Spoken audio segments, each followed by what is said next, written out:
Hey, welcome back to Minimalist Manifestation. Today I want to have a word particularly with the givers, but with any of you that are feeling exhausted all the time, emotionally exhausted in particular. I want to tell you why you probably need to check your receiving skills, okay? And so, mechanics, pardon the metaphor, when you think of a car, you put fuel in the car, right? But that in and of itself does not make the car go. You could put gas in your car all day. What is actually going to make it go somewhere is when you turn the key, right? Because when you do that, there's a little spark that lights the fuel that starts the combustion. And that spark, I'm going to call the interaction between what you're giving out and what is coming back to you, which is where the receiving part comes in. So if you are constantly checking off tasks off of your to-do list, you're spilling your fuel out onto the street. You're not going anywhere. That's why you're drained. That's why you're exhausted.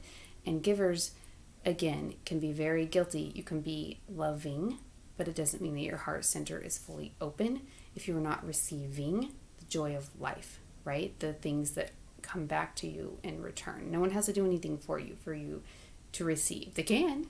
It's great, but for you to receive, you have to receive the energy. And that's what I'm talking about, being able to receive back the energy and let it be something that is an investment rather than just spending and then it's gone, okay? So what do I mean by that? When you sit down with your family at dinner or your friends or your cat or your Netflix show, are you present? Are you enjoying the interaction, the spark, the combustion that it offers you, that great story that pulls you in and makes you feel all the feelings of the characters?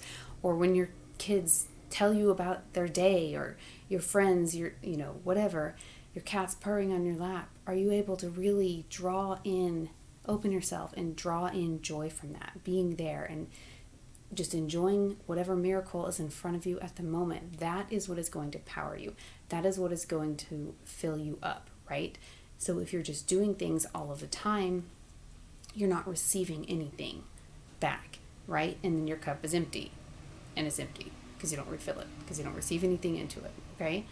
So the key here is just opening yourself up and letting yourself be present and feel the joy of life and letting that power you so that you're pulled forward, so that you're not just trying to run your car on gas alone. That's never going to work, right?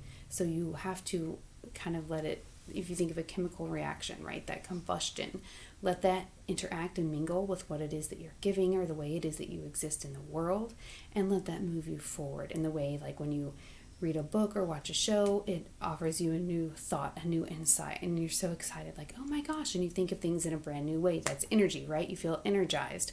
Or when you see a beautiful flower, I don't know about you, but I feel energized, like, oh my gosh. And so being able and willing to be open and receive that, you feel those feelings, and that is where your energy is going to but that energy is going to fill you up and keep you moving forward. So you cannot just be only giving all of the time. You have to be willing to let yourself be in that interaction, and so that it can spark you. So I hope you found this helpful, and please subscribe. And if you think of anyone that could use this tip, feel free to share it with them. Thank you.